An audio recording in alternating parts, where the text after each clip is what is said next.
Hi everyone, today I'm going to be showing you how I created this dashboard that you can see on your screen using Power BI and HTML visuals. This is an e-commerce sales report, a useful tool for e-commerce business owners to be able to track the key KPIs that are important to them. Over here, you can see the total revenue, profit margin, total orders, conversion rate, card abandonment rate, average order value, customer lifetime value, return rate, and inventory turnover.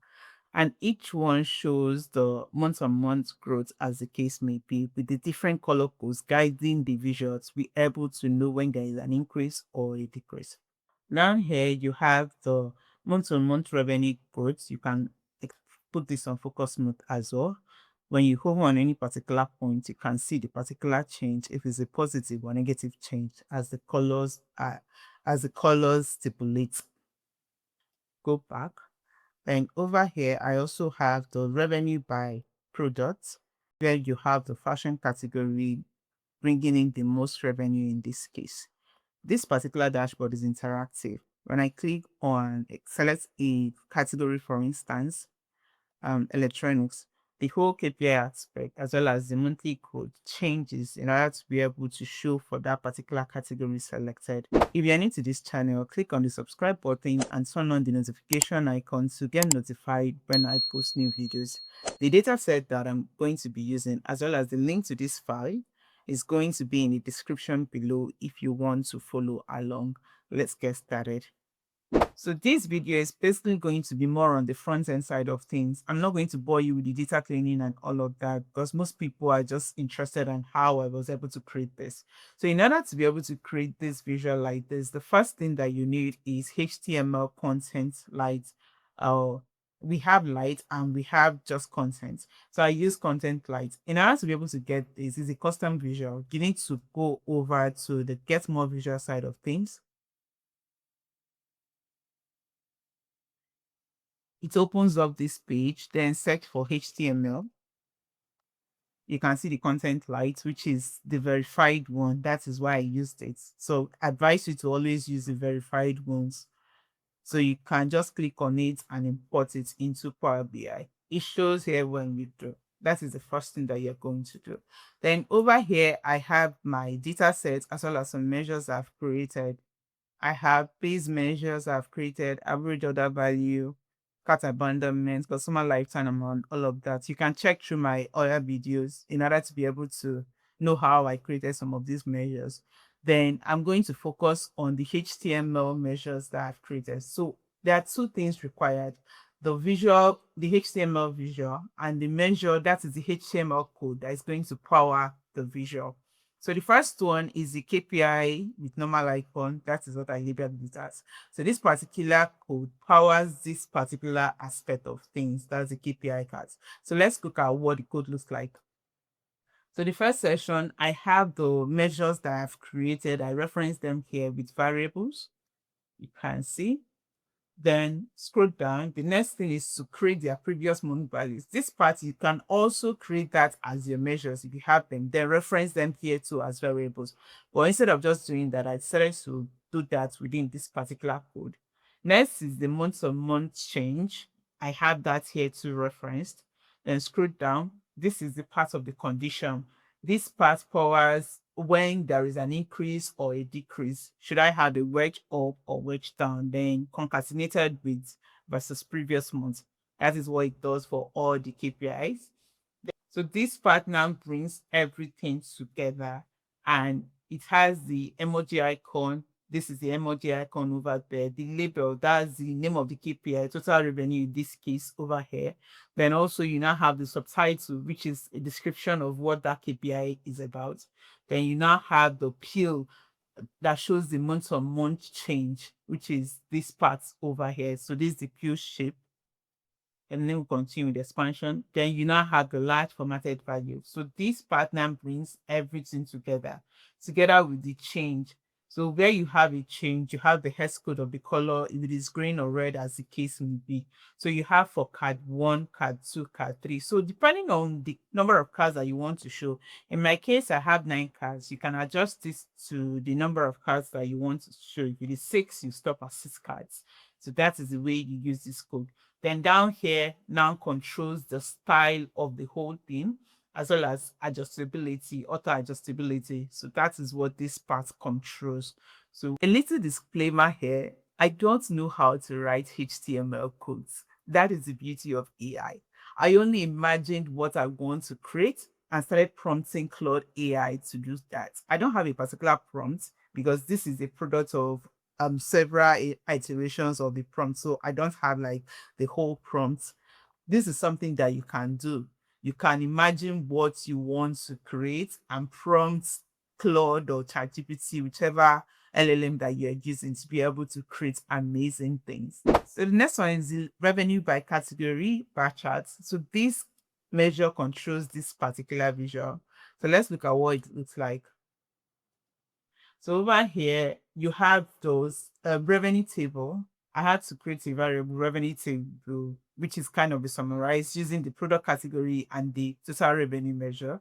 Then I now have the scale reference. If you look at the visual, you find that by default, we have like an 100% scale kind of thing. So this reference is going to be based on the highest at every point in time. So that is what this part is actually doing. So you need to get the value, highest revenue value, and normalize to 100%. Then top 10, depending on the number of categories that you have. I did that by default, top 10. You can do top 5 and all, so that if you have multiple categories, it can always give you the top number of categories that you need in this case. Then down here, I now have to bring everything together, the category name, formatted revenue, as well as the track with animation.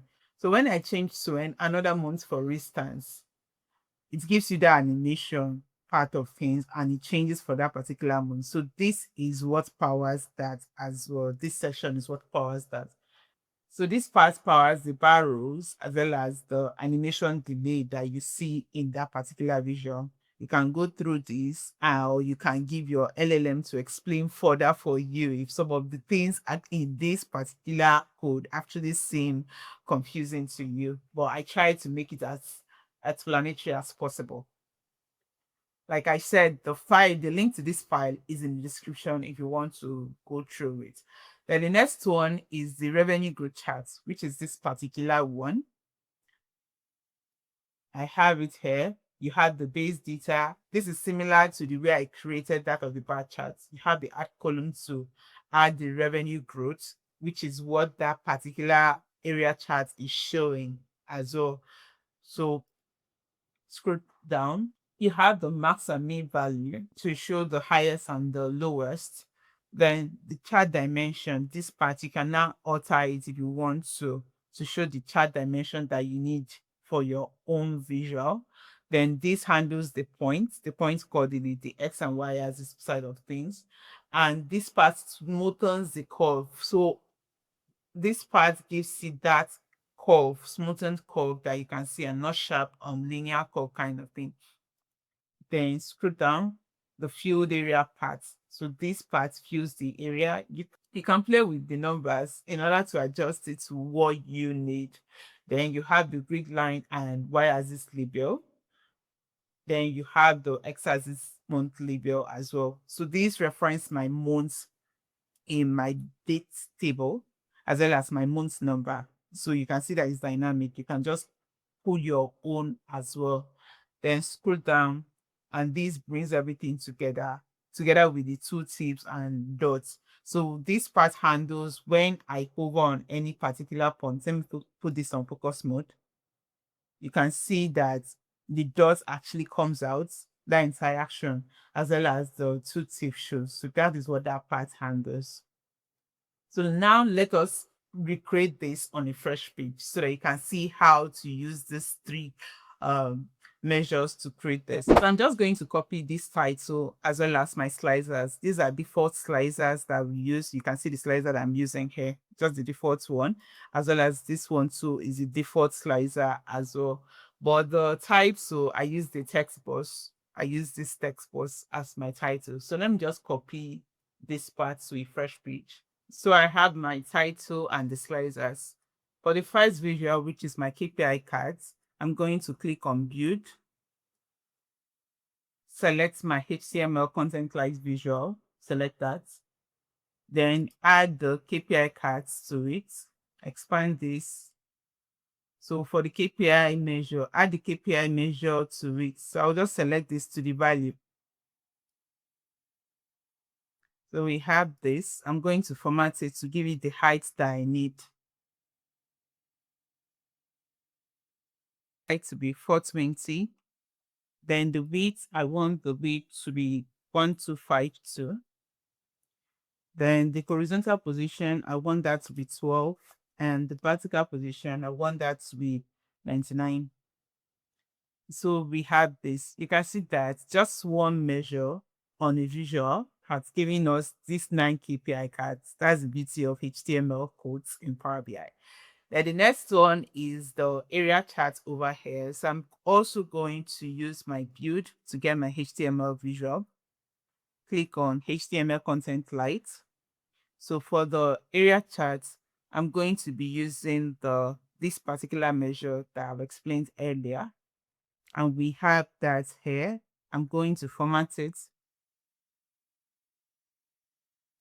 The size and style. I want the height to be 270 and the width to be 598.